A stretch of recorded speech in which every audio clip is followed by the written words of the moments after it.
mbégte li ñu am jàkkaarloo yéen ci seen télévision Dakaractu TV ci seen numéro bu yeesu entretien bi nga xam ne dañ koy faral di def ak ci yenn ci ay personnalité wala ay homme public wala ci yenn yoo xamante ni sax ay citoyen lañ nekk fii ci biir réew mi tey donc ñuy am plaisir di dalal ki nga xam ne kenn dootu ko présenté ti di Clédor Sène Clédor ñu ngi lay nuyu di la dalal bu wax a baax ci Dakaractu. salaamaaleykum wa rahmatulah maa ngi lay fay di fay seen téléspectateurs yi quoi Dakaractu.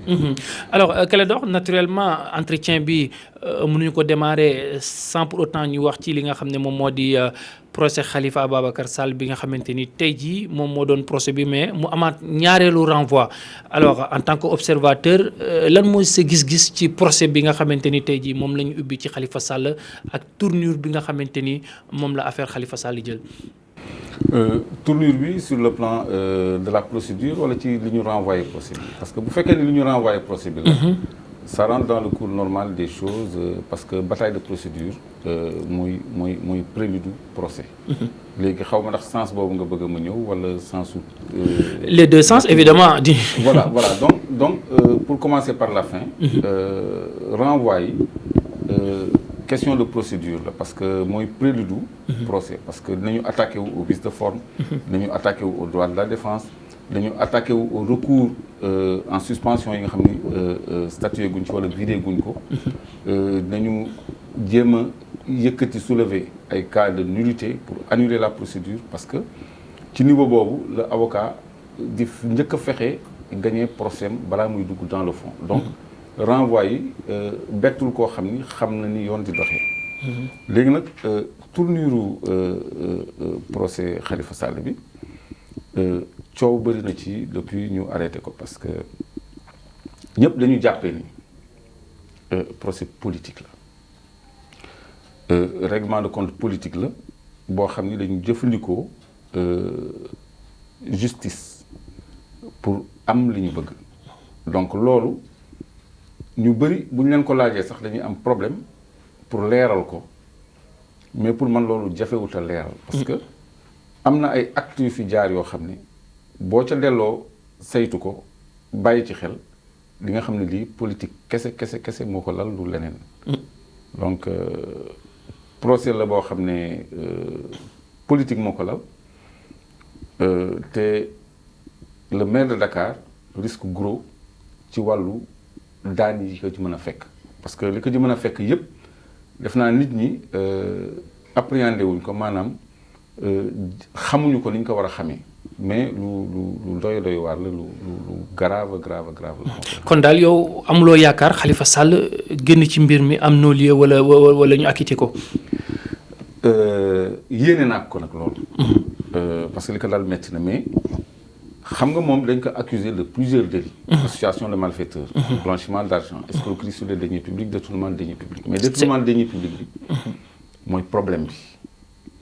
parce que Abdou Diouf bi mu ñëwee au pouvoir en 81 dafa corser législation bi ci wàllu détournement de deniers publics dañ ko pénaliser de façon particulièrement lourde. maanaam gën a dëgëral daan yi. ñoo gën a dëgëral daan yi nga xam ne dafa aajo ci détournement de deniers publics. pour décourager mooy lubal alalu askan bi. alalu askan bi.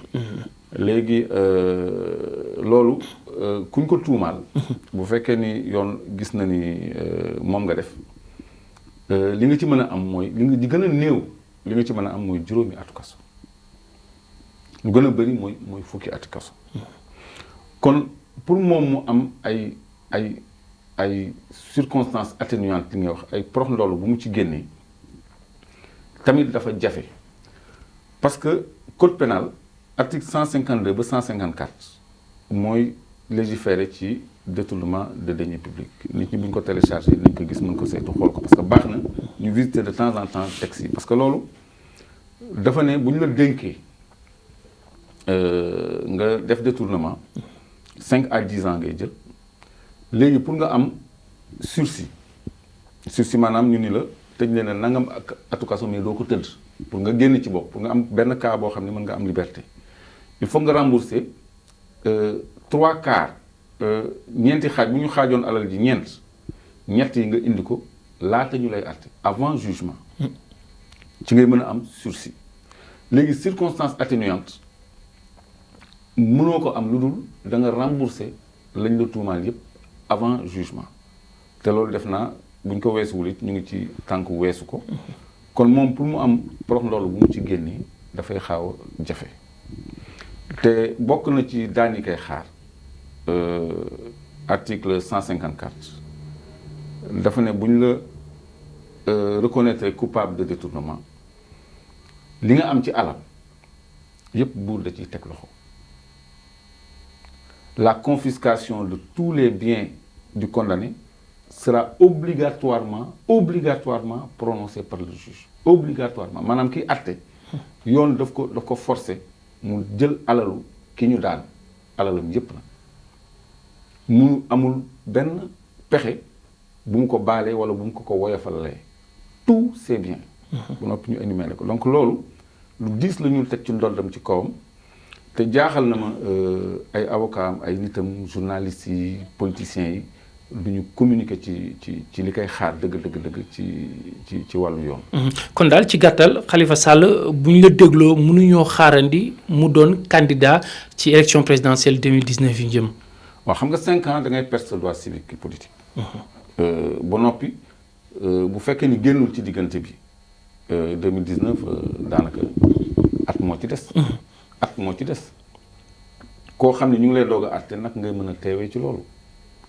donc li ko ci mën a génne mooy loi d'amnistie te loi d'amnistie kenn du ko maye contexte politique moo koy indi rapport de force ak pression populaire mooy tax état bëgg stabilité ak jàmm daal di woo ñëpp ñu juboo ñu effacer li weesu woon sauver réew mi jéem a gëmoo yaakaar d'autant plus que ñu ngi ci contexte dialogue politique social bi nga xam ne président de la république énième appel daal di koy def à l'endroit de la classe politique notamment ci opposition bi. waaw xam nga dialogue ça veut dire qu'il y a problème xam nga koo xam ne mu ngi woote di woote ça veut dire que am na problème donc dialogue boobu bu fekkoon ni moom nit ñi wóolu nañ ko ñi muy wóolu nañ ko kon tënkoon nañu juboo ci dara bu yàgg mais koo xam ni dafa jalgati élection yi nit ñi jotuñu seen carte d'identité yaa ngi tëj say opposants ci lu yoon ak ci lu dul yoon yaa ngi jël ay dogal te seetoo ci kenn tàgguwoo ci kenn léegi boo woowee nit ñi fekk njëkkoon na woote xam nga njëkkoon na woote jurul dara mais comme que woote woon na jurul dara nag bu woote waatee kan moo koy wuyu si parce que nit ñi wóoluwuñ ko parce que il faut nga wane loo xam ne am nga bonne volonté am nga bëgg-bëggu saafara problème yi nekk yi la booleeg sa opposition ak sa classe politique mais loolu bu ko nit ñi gisul ci yow duñ la wuyu si donc du mën a sotti. absolument alors mais Clédor d'une façon générale nan nga gisee sunu justice bañ jàngat nga am ci justice sénégalaise buñ déggee ci li nga xam ne moom moo fi xew yépp ci régime ki nga xam ne moo di Macky Sall. justice bi am naa ci yaakaar bu baax a baax parce que moom mooy institution bi nga xam ne moo mën a sauver Sénégal moo mën a stabiliser Sénégal parce que ay nit ñu am valeur ñoo ci nekk te ñu ci bëri dañu am naqar ci ni seen kuréel seen institution di doxee parce que dafa am ñenn ci ñoom ñoo xam ne dañu war a dem retraite ñu yokkal leen 3 ans lu ñu leen sant ñu def ko ak ñenn ñoo xam ne dañu bindoo noonu lu ñu leen sant ñu def ko yéen a ngi fàttaliku procès Karim Wade procureur Ali Ndaw ca biir procès lañ ko dindi kon ki ko dindi kooku moo ko féete kaw moo ko ëpp dogal loolu moo jaaduwul ci suñu justice dafa war a taqali ko exécutif ba nga xam ni président ak ministre de la justice du mën a am yenn dogal yi ci moom comme ça mu mën a àtte yoon parce que ñoom ñoo mën bu problème amee ñu àtte yoon dal am sinon xeexoo mooy am confrontation mooy am léegi nag yenn juges yi nga xam ne dañuy nekk en service commandé mën nañu ayibal image yu justice parce que da ngay jàpp ni justice bi exécutif bi moo koy jox ay directives ñoom magistrats yi wax nañ ko dégg ngeen keroog seen assises yi ñu amoon nee nañu justice day téye exécutif day téye loxo yoon dañuy jot lu bëri ay ordre de non poursuite maanaam bu ñu amee benn dossier ñu kii bu ko topp wala dossier bi bàyyi ko te safaan bi moo waroon am. oui bu ñu la déggee nga wax day métti yow da ngay remettre en cause séparation des pouvoirs yi nga xamante ni tey jii nii. ñu ngi naan am na. tout à fait parce que magistrats yi ñoo ko njëkk a remettre en cause ñoom ñoo ne le président de la République ak ministre de la justice. jóge ci conseil supérieur de la magistrature. parce que ñoom dañuy jot sax ay instructions téléphone te loolu du yoon parce que instruction dañ ko war a bind dafa war a traçable. ñoom ñoo ko wax nee nañu. exécutif day téye loxo yoon bu ñu amee magistrat boo xam ne day sàmmonteeg liggéeyam day risquer ay affectation ay sanctions alors que inamovibilité moom la ñu wax ni moom mooy dox ci wàllu justice donc loolu yëpp day wane ni justice bi effectivement moomul boppam parce que d'abord dafa nekk ci tutelle benn ministère ba noppi président de la République en tant que premier magistrat nekk président du conseil supérieur de la magistrature loolu du indépendance. exactement mooy fàttali ne ñu ngi dalal Clédor Sène ci nouveau numéro entretien bi alors Clédor Sène gannaaw politique bi gannaaw justice bi sax laay wax ñu wax ci politique bi actualité également mooy affaire 200 milliards yi nga xamante ni l'ancien premier ministre Aminata Touré annoncé na ko mu suscité beaucoup de polémiques dans le landerneau politique sénégalais lan moo di sa gis-gis yow en tant que aussi citoyen.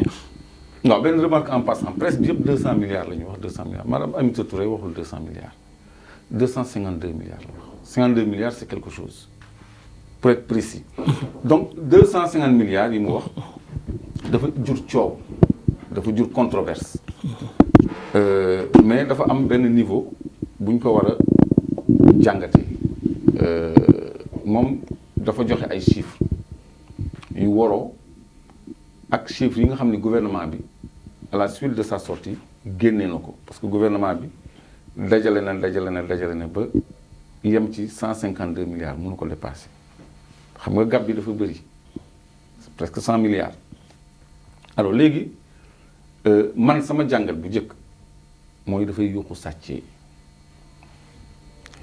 parce que def na déclaration ni compte Monaco dañ fa jël 30 milliards ci ëllëg sa mu ni 8 milliards Abbas Jaber Senior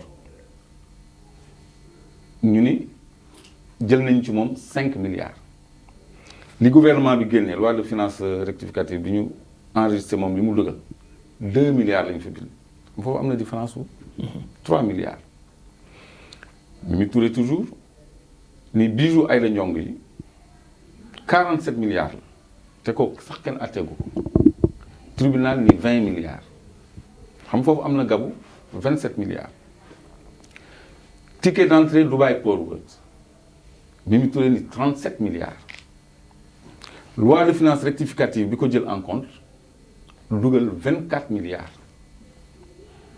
kon am na gabu plus de 12 milliards 24 milliards 600 kon am na gabu 12 milliards 400 pour être précis donc différence yooyu am ci chiffres yi loolu moo leerul pour man communication Mimi Touré dafa am benn niveau boo ko mën a comprendre loolu la bëgg a wax parce que du koo xam ne xelam dafa jaxasoo du koo xam ne day naax wala du koo xam ne jàngul li muy daf ko def sciemment pour nit ñi mën a poser problème différence bi fu mu dugg.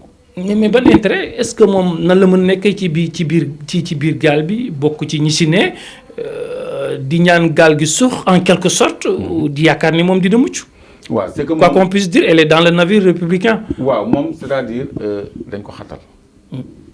dafa am lu muy régler ak ay frères am man ci sama jàngat. parce que ñëpp xam nañ ni conseil économique social environnemental mandat. Aminata Tall jeex na n'est-ce pas. mais donc ñu ngi naan c'est pas un mandat qui est prédéterminé également. waaw xam nga interprétation am na foofu. mais moom dig nañ ko. léegi ñu bëri nee nañu dégg naa sa benn collègue sax ni bijou Aïda Ndiongue yi en réalité dañ ko jaay te loolu bu amee c'est très grave moom mu ngi ko estimé Mimi Touré 47 milliards tribunal yi 20 milliards koo xam ne atteeguñ ko est-ce que moom elle se sent pas lésée quelque part moo tax muy wax parce que xam na ni li muy wax dafay yàq te xam na profondeur u yàq bi muy yàq lan la parce que coow li fayagul parce que ñun citoyens am nañu droit rester en justice am nañu droit demander compte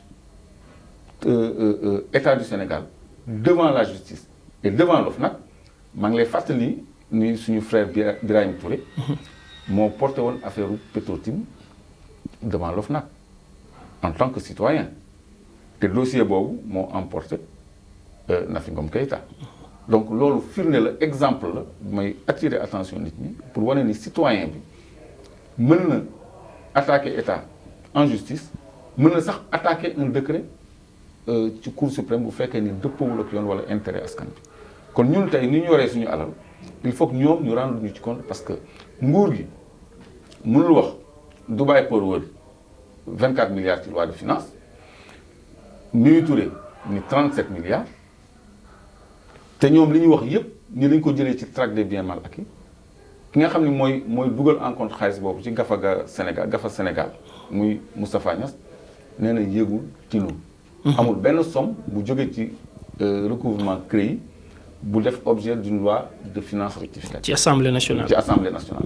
te foofu la ñu enregistré lii dugg ci. tout à fait ci suñu calpe. tout à fait donc loolu il faut que ñu xam ni Mimi dafa yuuxu sàcc yi kon ñun nag il faut que ñu lijjanti sàcc. absolument waaw. absolument loolu alors mooy message bu ñemee ci ba léegi ci wàllu politique boobu gis nañ ne bokkoon nga ci élection législative yi nga xamante ni moom la ñu génn. mu di sa première participation jaaxal ñëpp sax ba nga posé sa candidature ba dem ci. bañ jàngat nga génnee ak li nga xam ne moom moo di joute électorale yooyu en tant que citoyen sénégalais. waaw pour commencer li waral li motiver man sama candidature. mooy man am naa droit exercer sama citoyen. Absolument. parce que je peux le faire. donc loolu laa def parce que dama jàpp ni ñun citoyen waruñu bàyyee suñu avenir ak suñu réew ak suñu alal politiciens yi comme si ñun waruñoo mën dara politiciens yi rek ñoo war a mën dara te man gis naa ni ñoom nañu yoree sellul ñoom gënuñoo bëgg réew mi moo tax ñun ñu créer benn mouvance citoyenne pour nit ñi am beneen alternative malheureusement aw moon doole am caution pour dem ci turu sama mouvement bi tudd Claire Vision di askan wi mais dama dem ci benn liste citoyenne ma nekk fa 15e sur la nationale du ma woon am chance jàll je le savais mais pour l'exemple ma participer quand même de façon symbolique à ces compétitions léegi loolu ni mu ko jàngatee mooy dañu faussé jeu électoral bi te dama tiit ci Sénégal parce que élection yooyu dañ ko sàcc balaa muy commencer sàcc ko ci bésu élection yi sàcc ko ba après les élections bi ci proclamation résultat en amont pendant et en aval yëpp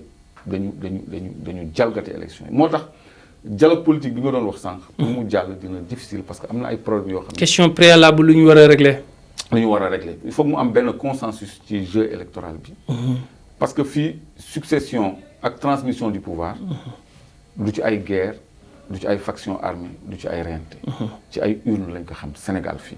dans d'autres pays c'est pas ça mais fii ñun loolu la ñu xam donc loolu il faut que ñu delloo ñu ko il faut pas ñu porter atteinte à l'expression de la volonté populaire maanaam askan bi war ñu ko tere. mu joxe baatam.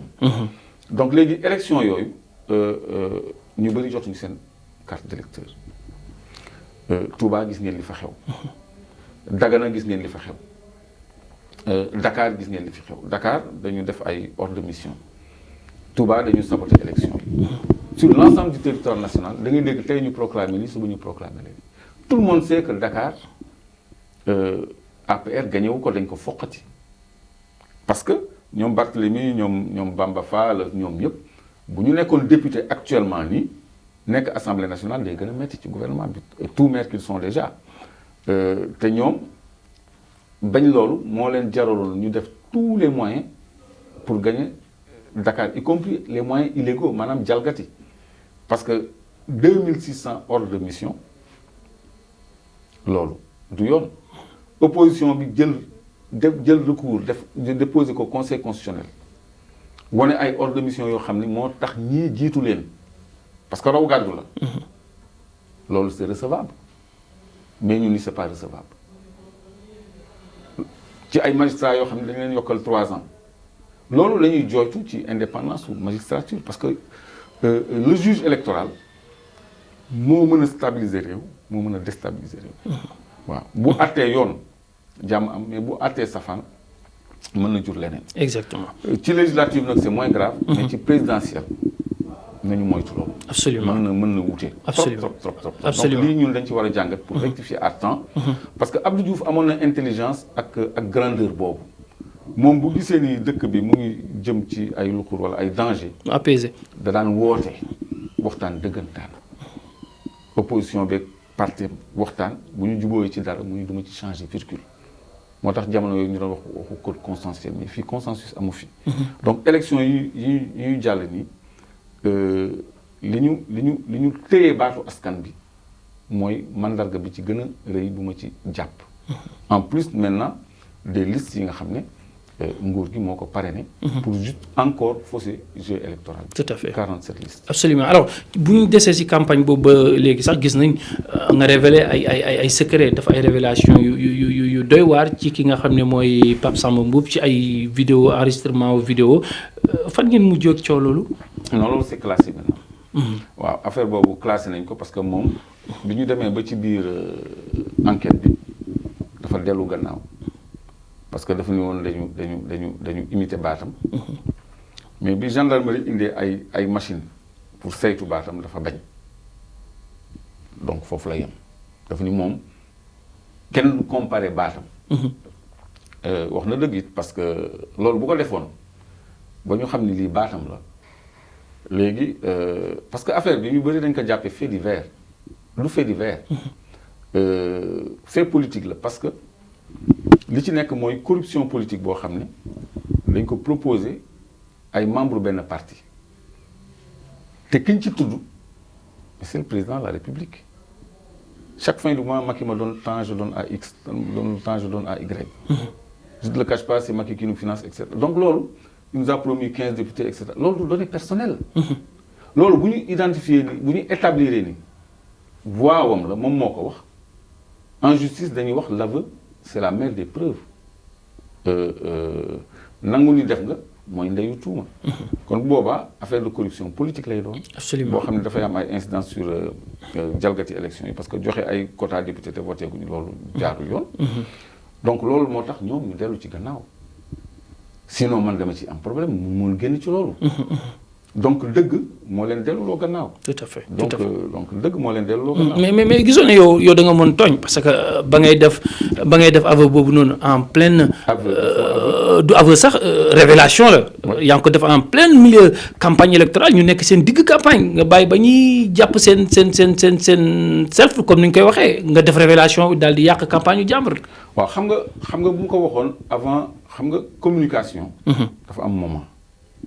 xam nga boo ko waxoon avant élection yi mën naa bañ a leer ci kanamu nit ñi mais boo taxawee ba ñu def ay ngandam affiche rond point Liberté 6 partout ci àll bi nga gis leen ñoom ñaar ak seen saako ci digg bi. xam nga mu doon ay affiche yoo xam ne lii xaalis bu tuuti defaru ko. boo waxee ñi ànd ak seen xel bu ñu analyser dinañu gis ni li nga wax nii. loolu rek la te électeurs yi.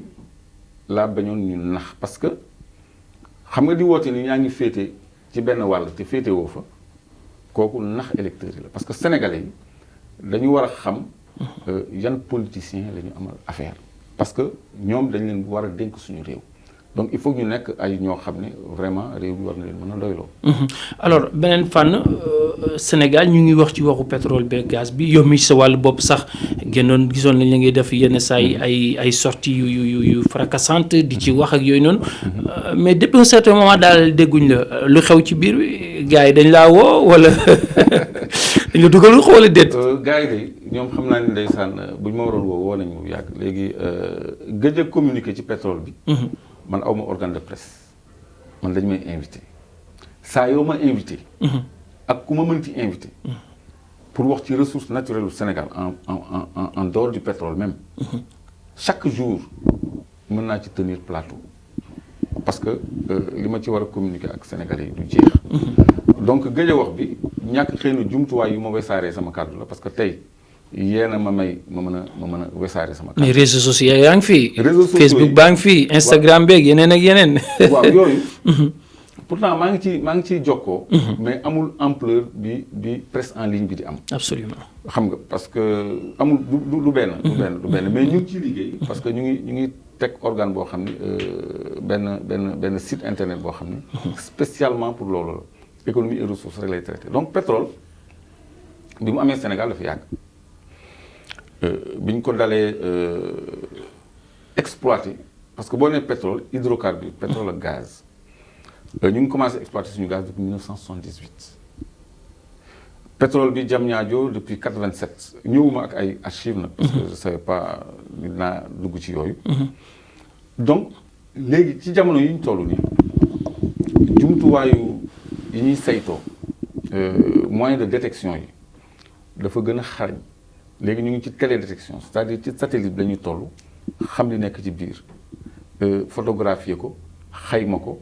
localiser ko géographiquement léegi loolu moo tax ñu gën a xam suñu dayoo potentiel ci pétrole ak gaz mais Sénégal ma bàyyi loo leen xel ni premier alalam du pétrole gaz la parce que blogu Saint-Louis kese ci li Sénégal moom ay réserve bu 50 000 milliards de pieds cubes de gaz moo fa nekk te loolu xayma rek la man jàpp naa ni du jeex blogu Kayar tamit lu bëree nga fa te bënn nañ fa ay teen yoo xam ne tey jii doon na baax yéen journaliste ngeen invité ku mel ni directeur Petrosen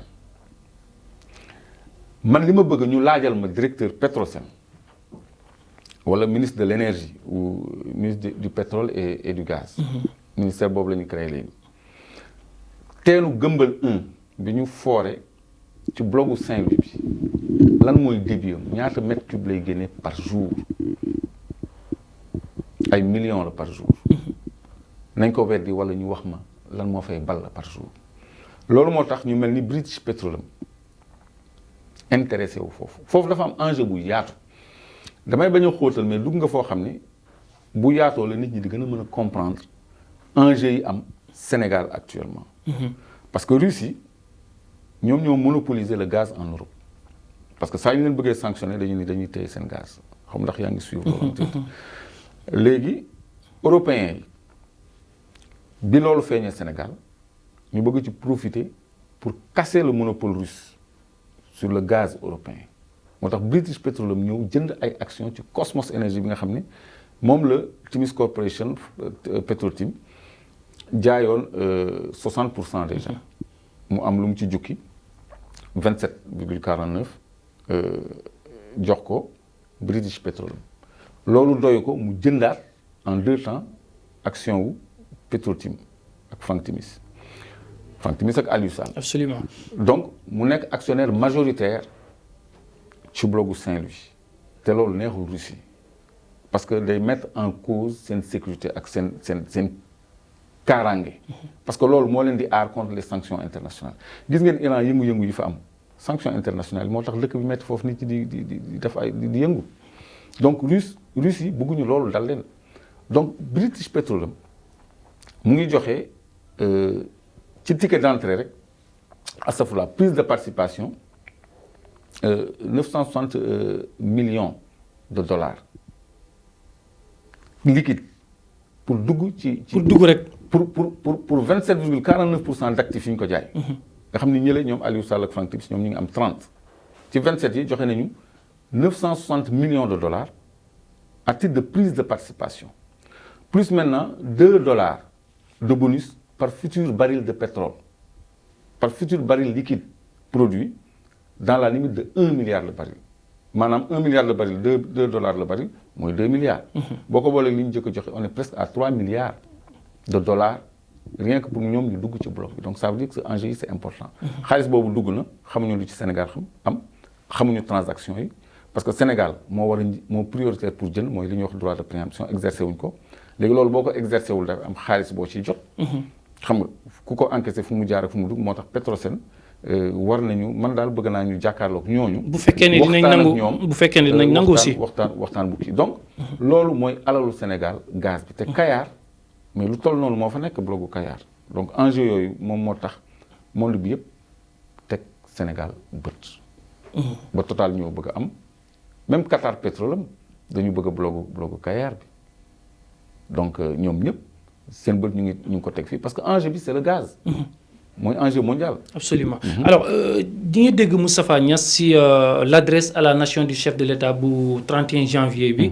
ci ay questions yu ko journalistes yi posé mu ne nous allons extraire le pétrole et nous allons la gérer selon les intérêts du pays. bu ñu déggee li mu wax ak li nga wax dafa mel ni il y a un grand écart qu'en est-il exactement lan moo ci xew. léegi moom Moustapha Niasse. man Clédor maa leen di wax ni en 2012 la ñu jox concession pétrolière entre Casamance ak Guinée-Bissau deep offshore société bu ñuy wax Oryx Petroleum boo xam ne Moustapha Niasse actionnaire la ci décret yi mag yi njëkk a signé la bokk. moom il est actionnaire à Oryx Petroleum bi nga xam ni moom la ñu jox blogu Casamance sud offshore donc Oryx Petroleum am ci 85%.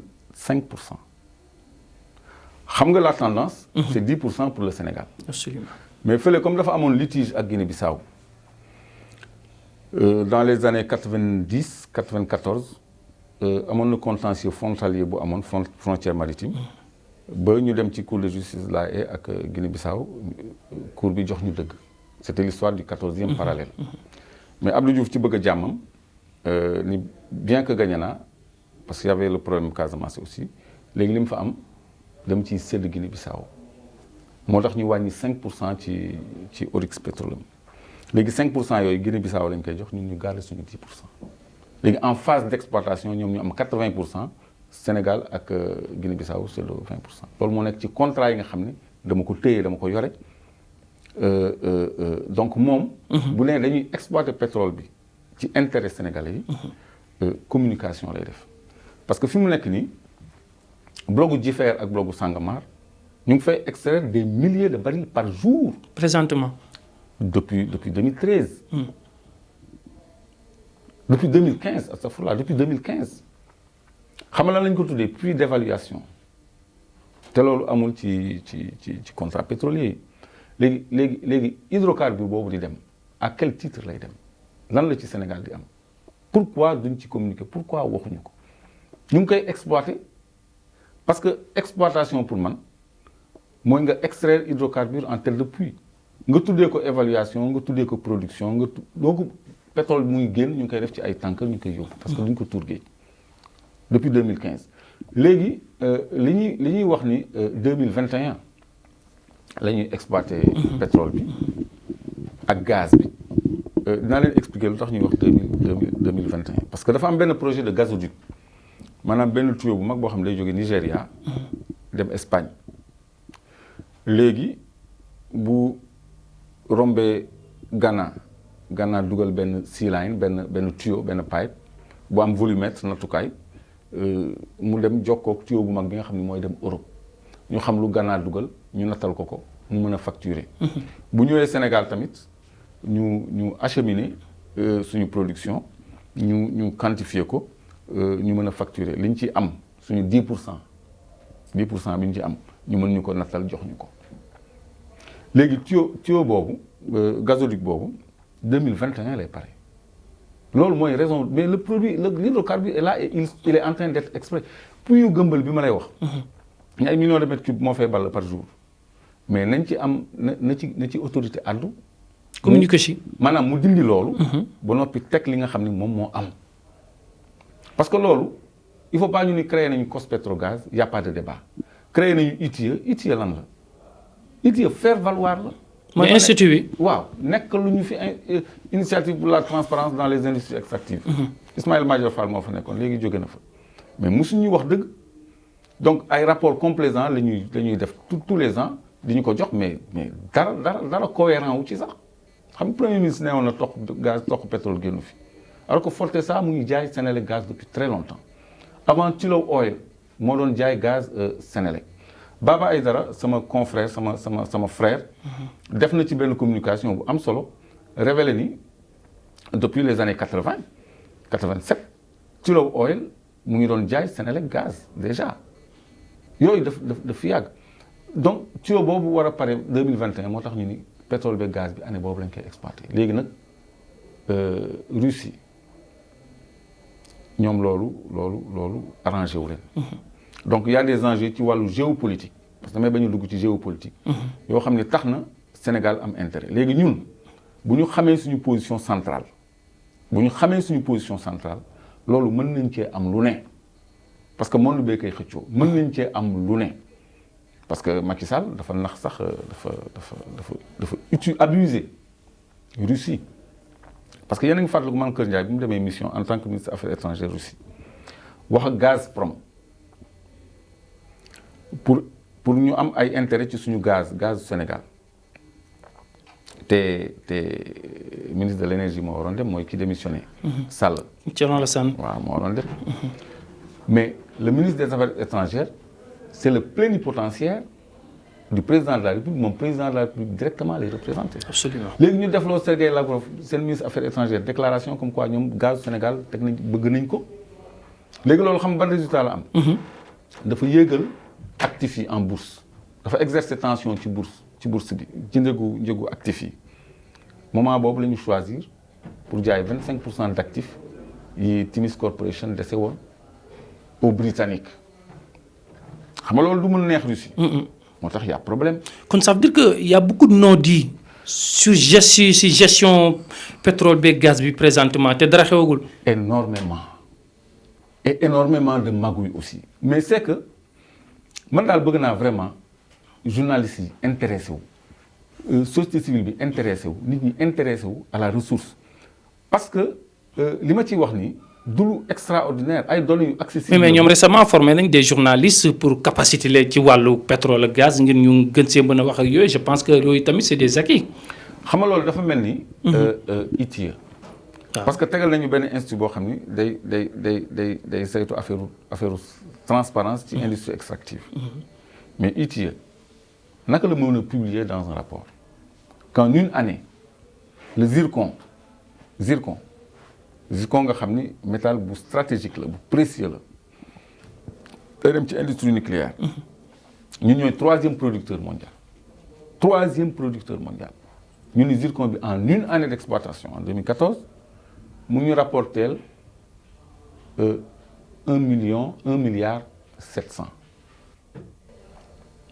1 milliard 700 mais ITIE moo ko bind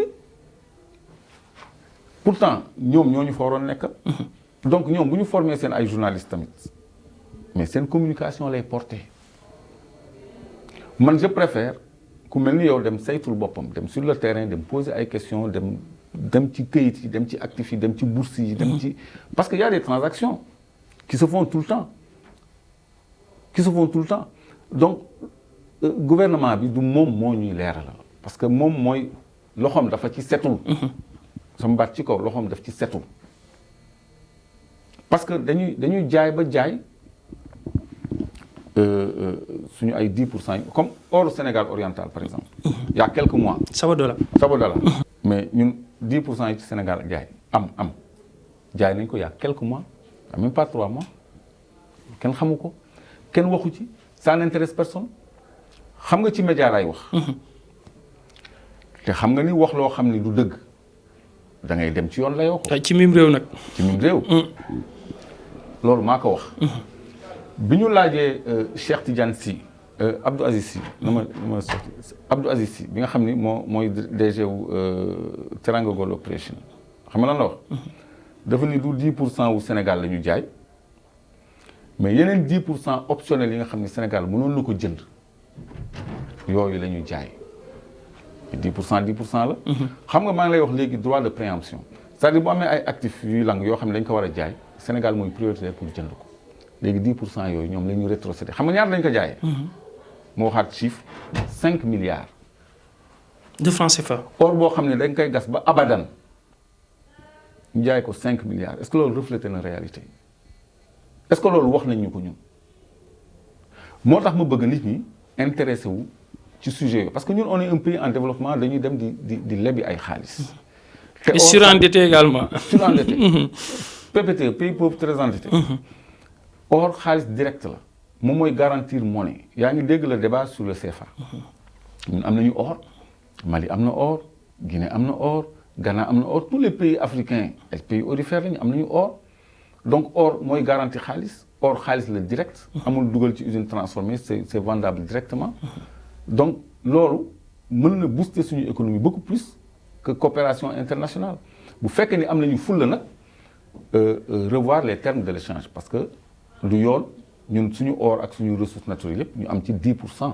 man loolu moo tax ma sonn ci di ci combattre di ci gëstu di ci wax di ci communiquer pour nit ñi xam ni ñun mën nañu am demin bu dàq lii bu gën lii parce que am nañu alal boo xam ne dañuy ci nattal 10% boo xam ne nattuwaay bi sax tubaab bi moo ñu koy jox moom moo ñu wax des produits X tonnes. Tout à fait.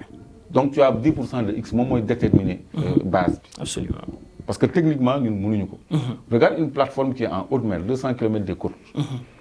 waa ji bu la nee X mètres cubes la ñu produire ñun suñu techniciens yi naka lañ ko mën a vérifier. mënuñu ko ils n'ont pas les moyens matériels. Voilà. Surtout voilà je pense que ne bu ñu doon wax ci affaire pétrole ak gaz. mën nañu épuiser toute une journée sans pour autant ñu parler ko. pour terminer rek. ñu wax ñu Clédor lan mooy avenir am surtout ci wàllu politique bi wala nga engagé wu en tant que citoyen gis nañ la yaa ngi def sortie yu bëri lu ci mel ni bii ñuy def tey jii nii.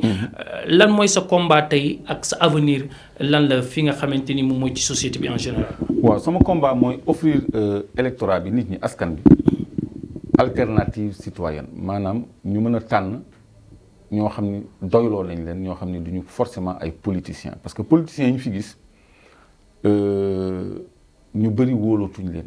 parce que tey da ngay nekk fii suba nga nekk fële tey nga wax lii suba nga wax leneen c'est des gens qui se regroupent qui se rejoignent vase communicant la léegi il faut que nit ñi gëm ni am na ay sénégalais yoo xam ne ils sont différents ñu ngi porter combat wu sénégalais yi gis nañu ñu mel ni Birahim Seck seen taxawaay ñu mel ni Mour Bane seen taxawaay ñu mel ni Baba Aïdara seen taxawaay ak ñeneen ñoo xam ne ils sont dans l'ombre de par leur fonction de par leur position je crois que dina am ay forces citoyennes yuy émerger bientôt yoo xam ne dinañu porter beneen offre beneen alternative pour développer Sénégal parce que ñun dañu gëm ni politiciens yi même bu ñu doon luubal sax di investir ci ñun suñu ay besoins de développement kon sax mu tane parce que par exemple énergie bi par exemple bu ñu fexee ba courant bi wàcc parce que am nañu gaz boo xam ne mën nañ ko lakk def ci courant kooku day dem ci njëriñu askan bi ressources yi bu fekkee ni am nañ ci liñ ci war a am wala ñu déclarer liñ ciy am mais dundin bi dina tane donc il faut que ay nit ñoo xam ne dañuy doylu parce que bu ñu la tegee président de la république nattal la caisse noire 8 milliards war nga mën a liggéeyal askan wi parce que président salaire am xaw ma lan la koy jëndee yow da ngay jënd ravitaillement président du jënd ravitaillement du jënd essence du jënd carburant du fay gardien du fay il peut pas dépenser son argent kooku war na mën a liggéeyal réew mi te am na ay milliards yoo xam ne laajuñu ko ci dara donc il faut que nit ñi am le sens du sacrifice bëgg a dimbali askan bi donc loolu moo tax man ma jóg di porter un discours nouveau di ko jëmale ci ñi nga xam ne ñoom surtout ay citoyens neutres lañu. politiquement waxuma nag ay mouvements citoyens yi nga xam ne ay ONG ñoo nekk seen gannaaw tamit parce que loolu aussi beneen affaire la. absolument waaw alors Clédor seen entretien bi jeex na en 2 mots rek nga wax ñu sa dernier mot laata ñuy séparé wu. waaw xanaa di ñaan rek sénégalais yi ñu bañ a bàyyee seen bopp politiciens yi. di ñaan sénégalais yi ñuy gëstu. tey déglu parce que léegi dañu am ay jumtuwaay yoo xam ne saytu ak gëstu yépp dafa yomb muy xarala yu bees yi internet donc nañu jéem a intéressé wu ci seen koom-koom ci seen dëkk ci seen njëriñ pour réew mi mën a jëm kanam baña ni rek ñëpp benn lañu bu kii 6 ak 9 la ñooy remplaçante wu daal di croiser les bras daal di taille donc sama kàddu gu mujj daal mooy loolu xanaa di leen gërëm rek di leen jox dig daje beneen yoon. ci yeneen waxtaan incha allah. absolument merci également ñëw fii nii fekk si ñu daal di teg waxtaan ci li nga xam ne dafa intéressé réew mi rawatina si ay actualités brûlantes yi nga xamante ni ñu ngi ko ciy wax ñi nga xam ne ñu ngi doon seetaan di les internautes de Dakaractu TV ñu ngi leen di gërëm di leen sant may rappeler ni ki nga xam ne moom moo di Clédor Sène moom la ñu doon dalal ci numéro entretien bi gërëm leen sant leen gërëm également ñi nga xamante ni ñoom laa àndaloon ci partie technique bi di Sélé di Khadim ak ki nga xamante ni moom moo di El Hadj gërëm leen sant leen entretien di ñëwaat prochainement ak beneen personnalité ci biir réew mi